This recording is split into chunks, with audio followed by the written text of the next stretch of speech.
ननः 5 पुत्र और 1 पुत्री। पुत्र थे रुक्मरथ, रुक्मबाह, रुक्मकेश, रुक्ममाली और इनकी बड़ी बहन थी महारानी रुक्मिणी। देखा कि महारानी रुक्मिणी सयानी हो गई, विवाह की योग्य। विवाह की योग्य हो गई तो माता पिता को विवाह की चिंता हो ही जाती है। अचानक आज चिंता होता है। तुरंत अपने बड़े पुत्र को बुलाया,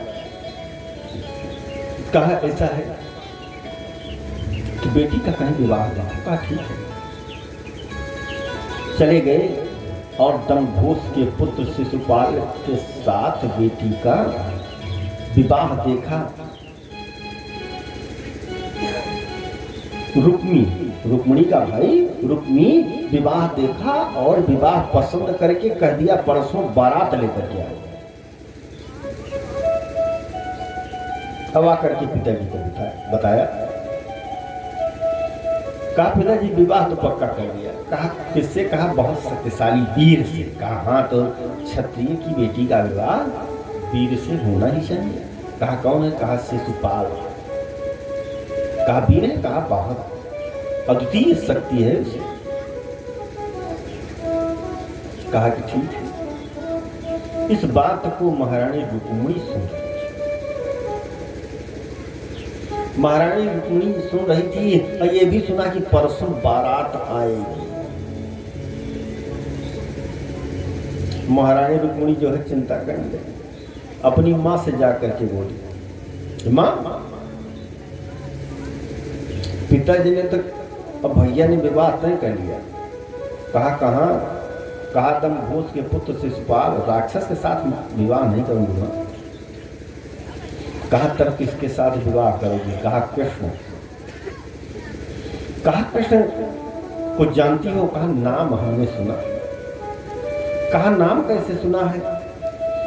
कहा नारद जी जब आते थे पिताजी से कृष्ण की गुण की इतनी प्रशंसा करते थे, इतनी प्रशंसा करते थे कि प्रशंसा करने मात्र से ही हमने संकल्प ले लिया कि विवाह मैं उन्हीं से करूंगी। माँ 100 वर्ष जन्म लेना पड़े लेकिन मैं विवाह उसी से करूंगी, इतना समझ लीजिए। मैं शिशुपाल वगैरह से विवाह नहीं करूंगा। कहा कि ठीक तो कैसे करें? कहा कि भाई उन कृष्ण अगर नहीं स्वीकार किए तो। कहा नहीं स्वीकार किए वो अलग की बात है, लेकिन उनके पास तक सूचना इसकी भेजी जाए। कहा ठीक है। तत्काल एक पंडित जी को बुलाया जिनका नाम था सुदेव। सुदेव पंडित जी आए। महाराज भीष्म की धर्मपत्नी का नाम था श्रीमती शुद्धमती, जथा नामे तथा हुआ। शुद्धमती जी ने सुदेव नाम के ब्राह्मण को कहा कि देखो ये मेरी बिटिया है, आज की बिटिया है, इसका संदेशा लेकर के जाओ। आज ही जाओ, इसलिए कि परसों तो बारात आएगा। कहा ठीक है। पत्र लिखा महारानी रुक्मिणी ने भगवान श्री कृष्ण को। अब पत्र लिखने के बाद ब्राह्मण के चरण पकड़ लिया। कहा अगर आज आप यही काम कर दिए तो मैं ये वादा करती हूं कि ब्राह्मण कभी दरिद्र नहीं होगा। मेरा ये काम करो। पंडित जी ने कहा कि भाई हम प्रयास कर रहे हैं, भक्त जन परिश्रम, भगवत कृपा हो जाए, हम प्रयास करेंगे। लिए चल दिए निमंत्रण पर। अब न तो पिता को पता है न भाई को कि कहाँ निमंत्रण जा रहा है। माता एवं पुत्री को ये जानकारी है कि निमंत्रण क्या, प्रेम पत्र जा रहा है। पहुंच गए कृष्ण के पास द्वारिकापुरी। अब द्वारिकापुरी जैसे पहुंचे, कृष्ण भगवान ने क्या किया कि सबसे पहले ब्राह्मण का चरण धोया, चरणोदक किया, अपने भवनों में छिड़काव किया। और छिड़काव करने के बाद कहा, महाराज कहाँ से आए हैं आप, अब आप बताइए। कहा, हम राजा भीष्म के यहाँ से आए हैं। कहा कि प्रयोजन निकाल करके पत्र दे दिया और हाथ जोड़ लिए। कहा, महाराज यह पत्र आप स्वीकार करें। कहा, रखो तो बता रहा हूँ। कहा, महाराज आप लें तो पत्र। कहा, नहीं आप लीजिए, क्या है इस पत्र में। बताया, महाराज भीष्म की पुत्री रुक्मिणी, उसकी परसों बारात आ रही है, शिशुपाल के साथ विवाह होना तय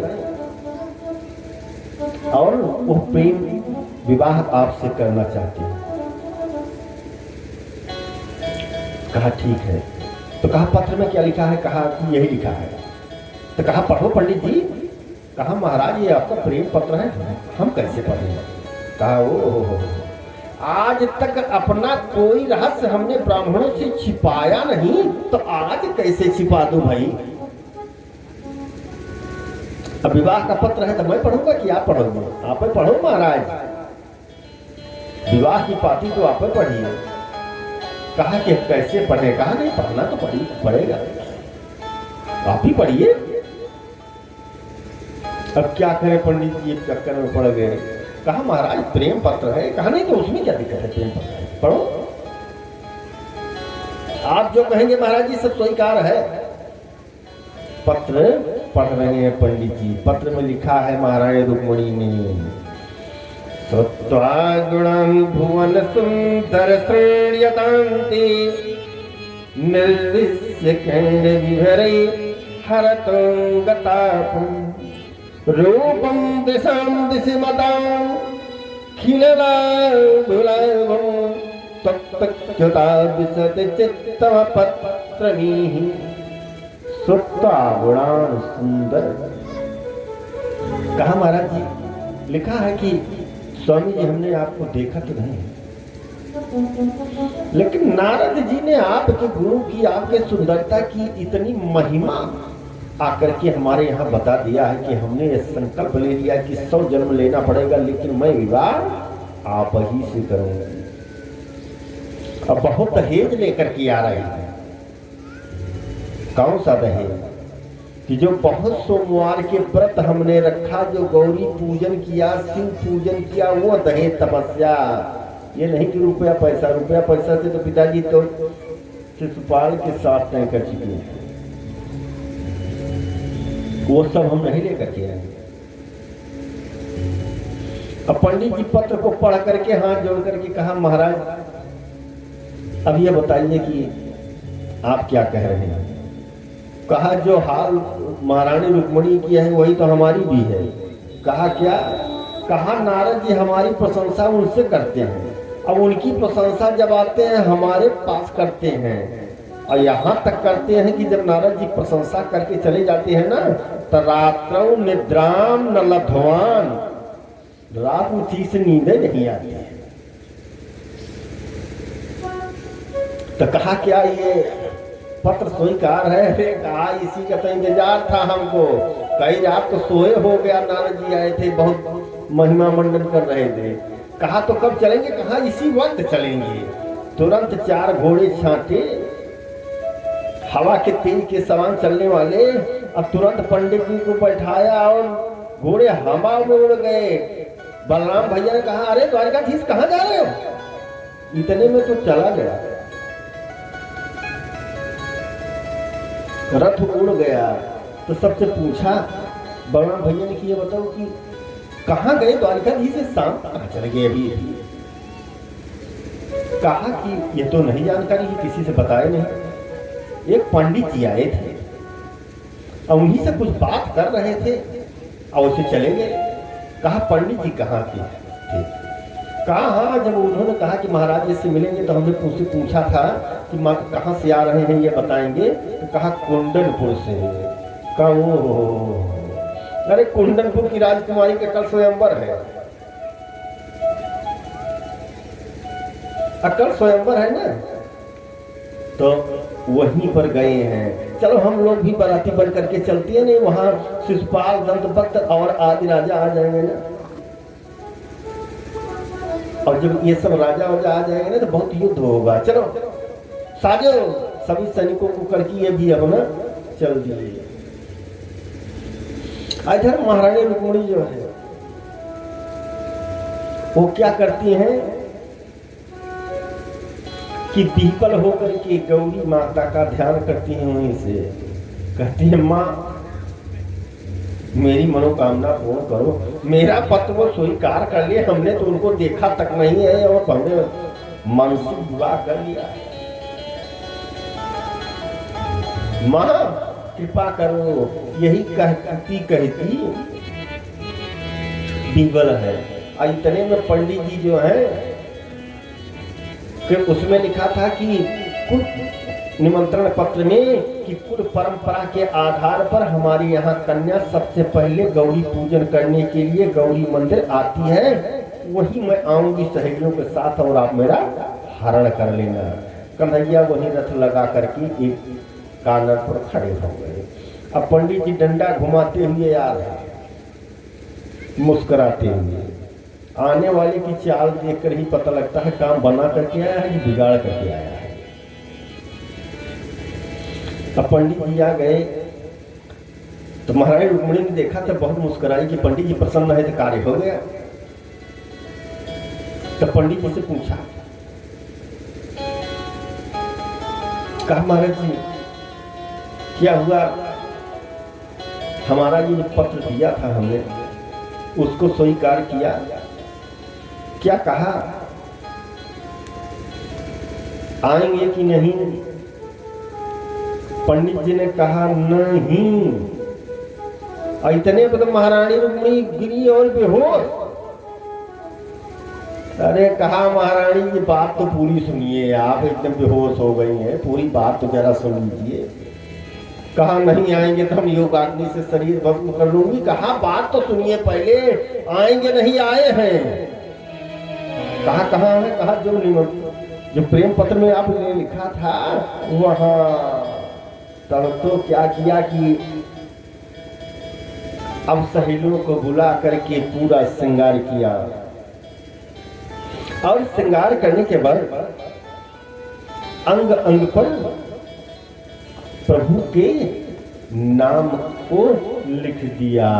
आइए महारानी रुक्मिणी जी के मंगल की कामना से उन्होंने मेहंदी लगा करके अब प्रसन्न हुई हैं। हम आप भी जोर से झूम करके ताली बजाते हुए कि मैंने मेहंदी लगाई है कृष्ण नाम की, मैंने मेहंदी लगाई है कृष्ण नाम की, मैंने मेहंदी लगाई है कृष्ण नाम की, मैंने चुनर सजाई है कृष्ण नाम की, मैंने चुनर सजाई है कृष्ण नाम की।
चूड़ियों में कृष्ण मेरी चुनरी में कृष्ण मेरी चूड़ियों में कृष्ण बने कटोरी कढ़ाई रे वो कृष्ण नाम के बने वो कृष्ण नाम के बने मेरे रचाई रे वो कृष्ण नाम के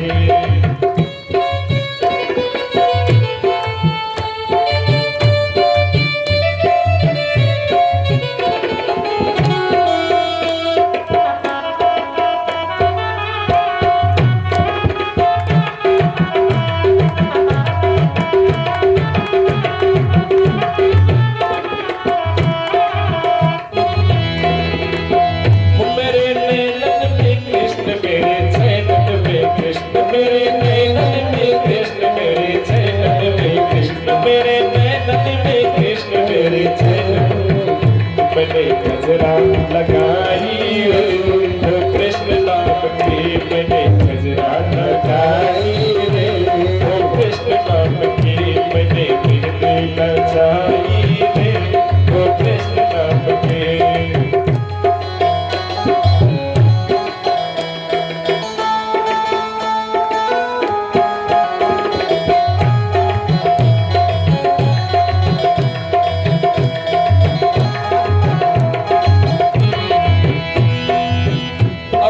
छाया है कृष्ण मेरे अंग अंग में कृष्ण अब छाया है कृष्ण मेरे अंग अंग में कृष्ण बने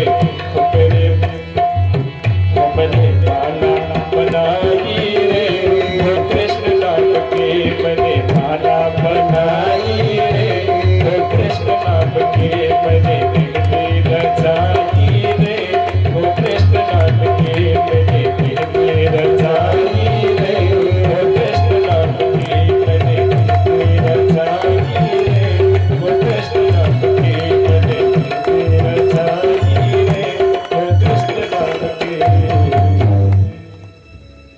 अब भजन गाते हुए महारानी रुक्मिणी जो है गौरी पूजन के लिए चलती और जैसे गौरी पूजन करती है माँ गौरी के पास पहुंचती है कहती है माँ मैं तो कृष्ण को पहचानती ही नहीं हूँ लेकिन माँ इतना करो कि हमारा हरण करें तो कृष्ण ही करें आए हैं पंडित जी ने बताया ऐसा न हो कि दूसरा कोई हरण कर ले जो हमने संकल्प किया है वो अधूरा हो जाए माँ आप ही मेरी रक्षा करो और जैसे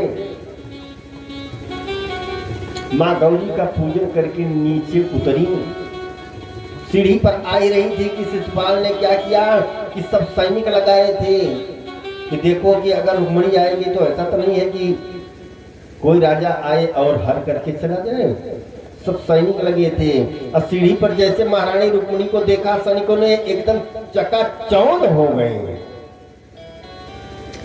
और चकाचौंध हो गए उन्हीं को देख रहे इतने में कन्हैया आया और कहा कि हम ही कृष्ण हैं हाथ पकड़ा और रथ से 9 2 11 हो गए सैनिक ऐसे देखते रहे थे एक आपस में बात कर रहे ये रुक्मिणी किधर गए हम लोग तो सुन रहे हैं सखियों ने कहा भांग पी करके बैठे हो क्या कहा रुक्मिणी तो गई अब तो ले करके चल दिए दौड़ बाजे शिशुपाल भी दौड़ा सब दौड़े जब सब दौड़े तो रुक्मिणी का भाई रुक्मिणी ने संकल्प किया कि अगर मैं रुक्मिणी महारानी को अपनी बहन रुक्मिणी को नहीं वापस ले आऊंगा तो मैं फिर कुंदनपुर आऊंगा। वो पीछा कर लिया और इतने में जैसे पीछा किया शिशुपाल और आदि पहुंच गए कृष्ण के समीप और ललकार दिया युद्ध के लिए और ललकारा तो कृष्ण भगवान तुरंत जो है घोड़े को वापस कर दिए और जैसे वापस कर दिए कि आवाज आती है जब द्वारिकाधीश की जय हो। कृष्ण भगवान पीछे मुड़ करके देखे कि मेरी जयकार कौन बोल रहा है भाई, तो देख रहे हैं कि बलराम भैया पूरी नारायणी सेना को लेकर के आ गया। कहा चलो, कृष्ण भगवान ने किया प्रणाम, कहा इकट्ठे बहू रानी को आशीर्वाद देंगे घर में पहुंच करके। अब चलो हम यहाँ जो है सब व्यवस्था करके आते हैं, तुम चिंता मत करो। और रुक्मणी का भाई रुक्मी जो है समझ लिया कि मैं वापस नहीं कर पाऊंगा, तो दौड़ा कि रथ नहीं जाने दूंगा। कन्हैया ने क्या किया कि पकड़ करके कस करके बांध दिया उसी रथ में, और ऐसे आधा सर उसका साफ हो, बाल आधा बाल साफ कर दिया। और कृष्ण भगवान चले गए। बलराम भैया जितने भी सैनिक थे सबको हल से पकड़ते, खींचते, मूसल से धमक देते, गोविंदाय नमो नमः, सब अपना चले गए। महारानी रुक्मिणी कुछ दूर गई तो हाथ जोड़ करके निवेदन किया कि स्वामी जी क्या बताएं, कुछ कृपा करो, कृपा दृष्टि बनाइए। कहा क्या चाहिए? कहा मेरा अग्रज है बंधा हुआ, हे नाथ आपका चेहरा है, हे नाथ आपका चेहरा है, नाथ आपका चेहरा है। बूढ़े पाप की निशानी है, मारो मत भैया मेरा है, बूढ़े बाप की निशानी है, मारो मत भैया मेरा है, मारो मत भैया मेरा है। इसलिए करुणा निधान, करुणा निधान, इसलिए यही पहला वरदान मांगती हूँ, पहला वरदान मांगती हूँ,